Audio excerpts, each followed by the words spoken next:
Assalamualaikum warahmatullahi wabarakatuh. Pada pertemuan di praktikum algoritma dan pemrograman 2, untuk pertemuan kedua kali ini, yaitu kita akan membahas mengenai struktur program Python. Secara umum, struktur program Python dibagi menjadi 3 bagian, yaitu adanya header, definisi utama, dan program utama. Contoh program Python secara lengkap adalah sebagai berikut. Di sini yang pertama adalah header-nya, misalkan kita mengimportkan suatu library tertentu, contohnya from numpy import bintang. Kemudian kita juga melakukan import math, fungsi matematika.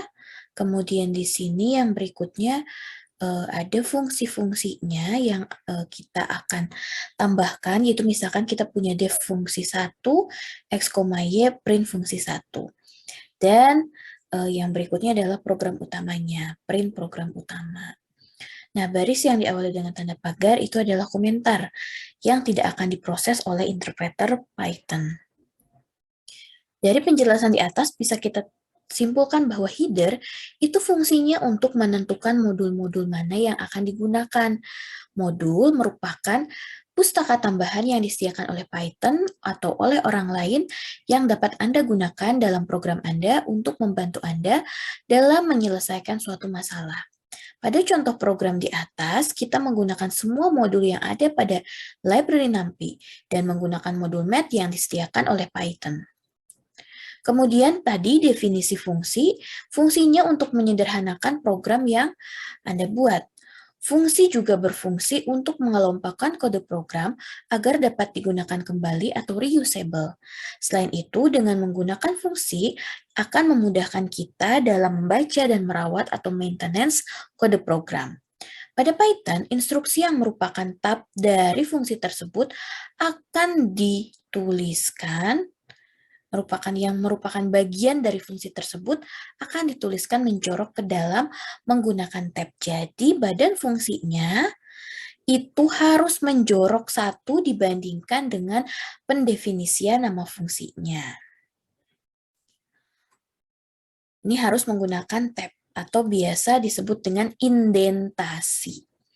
Pada contoh kode program di atas, instruksi dari def fungsi 1 dituliskan di bawah fungsi tersebut dengan memberikan indentasi satu tab. Kemudian yang berikutnya adalah bagian program utama, merupakan bagian yang pertama kali akan dijalankan oleh interpreter Python. Beberapa jenis kesalahan pada pemrograman Python itu dibagi menjadi dua, yaitu bisa dari kesalahan sintaks maupun kesalahan penamaan. Kita lihat dulu yang pertama adalah kesalahan sintaks. Kesalahan sintaks terjadi jika kode yang kita tuliskan tidak sesuai standar dari Python. Perhatikan kode di bawah ini. Misalkan kita punya tes A, titik 2 sama dengan 5, A sama dengan A plus 5, print A. Nah, maka di sini akan ada error jika dijalankan. Di sini perintah errornya adalah atau notifikasi errornya adalah syntax error, invalid syntax. Nah, pesan error seperti ini menandakan bahwa ada kesalahan sintaks pada program yang telah dibuat. Kesalahannya apa? Kesalahannya tadi pakai titik 2 sama dengan 5. Seharusnya tidak usah pakai titik 2 ya, jadi A sama dengan 5 saja. Kemudian yang berikutnya adalah kesalahan penamaan. Kesalahan penamaan terjadi jika kita mengakses sebuah variabel yang belum pernah terdefinisi sebelumnya. Misalkan ada kode program seperti ini. A sama dengan 5, A sama dengan B ditambah 5, lalu diminta diprintkan A-nya. Di sini maka akan name error notifikasinya ya. B is not defined. Ya, karena kita belum mendefinisikan atau memberikan nilai untuk B. Oke, jadi jika ini tidak mau error, B-nya harus kita berikan nilai terlebih dahulu. Misal di sini kita berikan B-nya sama dengan 5 lagi, jadi ketika print A berarti 5 ditambah 5, begitu ya, jadi hasilnya 10. Yang berikutnya adalah input-output pada Python. Pada bagian ini akan dibahas permasalahan yang berhubungan dengan input atau output, yaitu bagaimana caranya kita menampilkan suatu nilai atau objek pada layar, serta bagaimana menangani masukan dari user untuk diolah dalam program yang kita buat.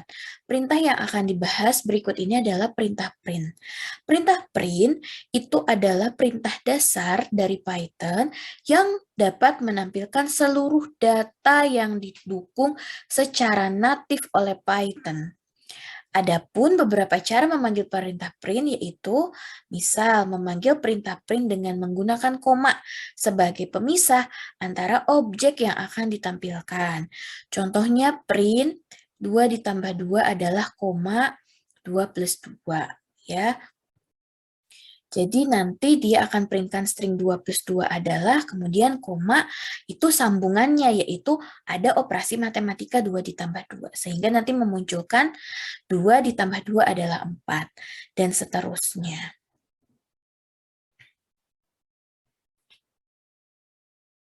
Kemudian bisa juga memanggil perintah print dengan menggunakan fungsi atau menggunakan format fungsi printf yang terdapat dalam bahasa C, sehingga masih ada hubungannya ya. Di sini kita menggunakan parameter %s untuk menampilkan string, parameter %d untuk menampilkan bilangan bulat, dan %f untuk bilangan pecahan, serta %c untuk karakter. Contoh pemanggilannya ini mirip dengan di C ya, tapi yang membedakan di sini kita lihat ya, print 2 ditambah 2 adalah %d. Nah, nanti %d ini yang akan kita isi.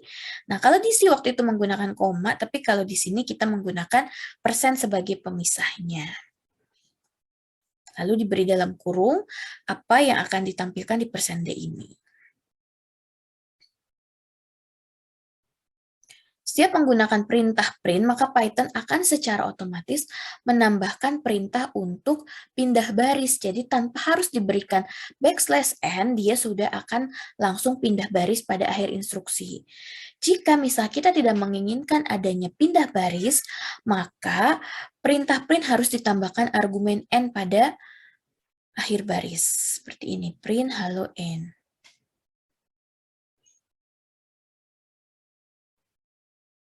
Print word. Jadi nanti di hello world tanpa ada enter. Dapat ditambahkan dengan karakter khusus escape sequence yang didahului dengan tanda backslash. Contohnya backslash n untuk pindah baris atau backslash t untuk tab ya. Jadi sama bisa menggunakan karakter khusus untuk contohnya tadi untuk pindah baris maupun untuk tab. Kemudian untuk perintah input, di sini fungsinya adalah untuk melakukan input data yang mana hasil yang diinputkan itu nilainya selalu berupa string. Sehingga di sini kalau kita butuh untuk melakukan operasi matematika dalam bentuk bilangan bulat, kita harus melakukan konversi terlebih dahulu inputan itu dengan tipe data yang kita butuhkan. Perintah ini dapat digunakan untuk input data string maupun numerik. Tapi untuk input data numerik diperlukan tipe casting atau konversi dulu ya, untuk mengubah tipe data dari data yang diinputkan. Ini contohnya, kita tahu bahwa umur, kalau nama itu string ya, jadi begitu nama sama dengan input siapa nama lengkap Anda. Tapi ketika umur, itu kita tahu bahwa umur biasanya bilangan bulat, sehingga sebelum input kita tambahkan di sini int dalam kurung baru ditulis input berapa umur Anda. Kemudian print nama saya nama, print umur saya umur tahun. Sehingga nanti kita tahu bahwa umur ini sudah tipenya adalah integer. Sekian untuk pertemuan 2 di praktikum algoritma dan pemrograman. Sampai bertemu di video selanjutnya.